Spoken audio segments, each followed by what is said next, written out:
Hello everyone, this is Gaurav from Automation Hacks and welcome to a new video in our series on ReportPortal. Now in this video, we are going to talk about a couple of additional analysis features that ReportPortal has. If you remember from the previous video, I showed you how ReportPortal can do auto analysis for you.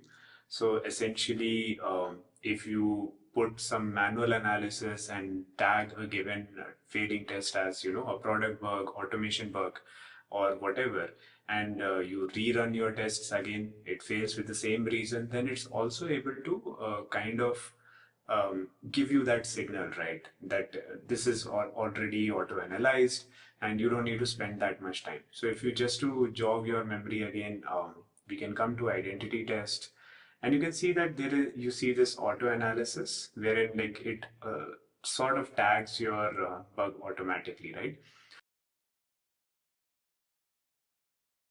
Now there is a couple of additional features in Report Portal that gives you the capability to analyze your tests in a much better way. So one of them is right here in the Launches tab, which is unique errors. And now what this is like Report Portal is actually smart enough that while it is running your test suite, it is able to figure out and group like, okay, what all tests failed with a given type of sort of stack trace or error, if you will. So if you remember from our example, we were randomizing the error codes just to show like how a flaky test would look like, right? So what you can see is within identity test, I already have three sort of rows that kind of provide you an insight into, okay, what were the unique errors in this given test suite. This can sort of point you to broader problem patterns, and then you can try to deep dive like, okay, if say like all the tests failed due to some sort of 500, it's kind of an indication that this is an environment issue and you probably wouldn't want to look at all the tests. So this can speed up your analysis time, and you can see that, okay, if I expand it, then I have test delete methods which actually failed with this kind of exception. For example, 200, yes. So test create failed with this, test delete again for this. And you have this kind of analysis, easy hook into like finding what are the tests that failed with a given type of exception. So this is one. This is unique errors, and I hope you can use it out of the box. The other thing is, say you want something a bit more custom, right? Like auto analysis is also working in a certain way, unique errors is also working in one way. But what if you want your own custom sort of analysis capabilities? So you have that available as well. So if you go to the, say the project settings, and I think you need the project manager permissions to actually do this. And if you come to say like pattern analysis, what you'll see is like you have the capability to find common patterns in your logs and then automatically sort of, identify them.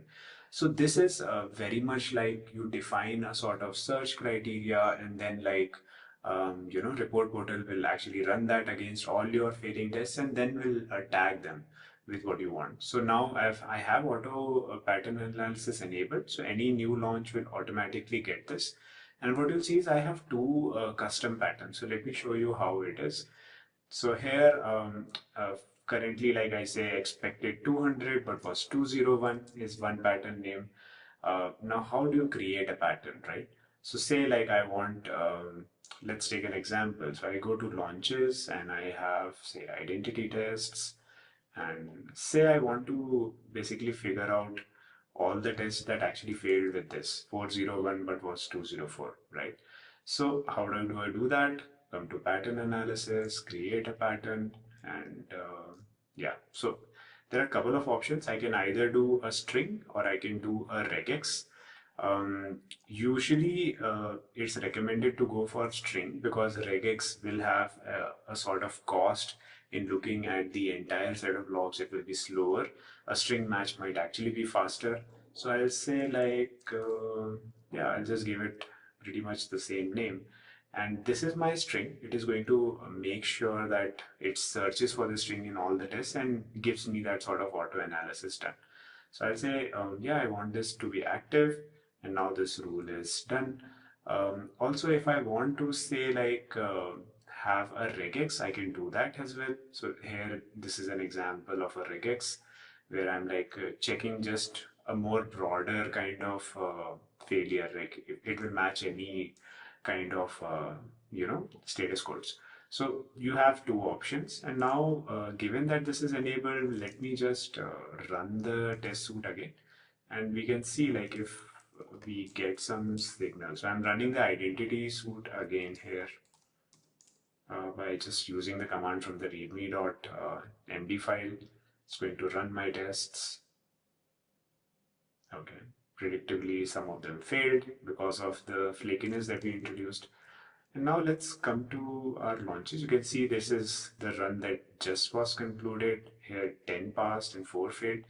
And now if I take a look at failed, you'll see the tests that are autos that are sort of pattern analyzed by whatever I had defined a tag here. So here you can say you have a status code mismatch, which is the regex related one.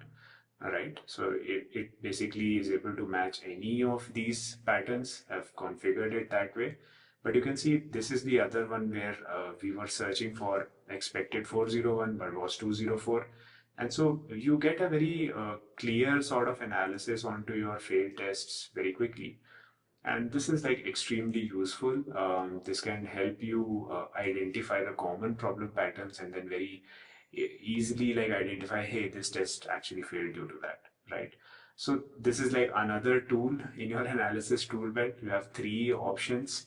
I hope like you remember the other ones. So of course, like this is the third one where you see like the auto analysis sort of capability, and you can tag uh, and then also like log a bug and things like that.